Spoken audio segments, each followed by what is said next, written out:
आज आहे 26 मे 2024.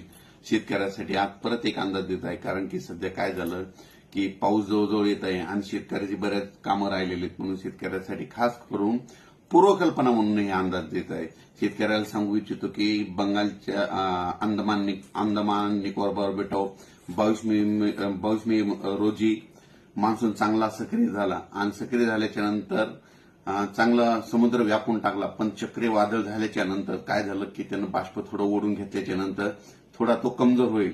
परंतु 30 आणि 31 तारखेला मात्र परत पुन्हा सक्रिय होणार आहे आणि त्याच्यामुळे राज्यात महाराष्ट्रामध्ये परत मान्सूनसाठी चांगलं पोषक वातावरण तयार होणार आहे.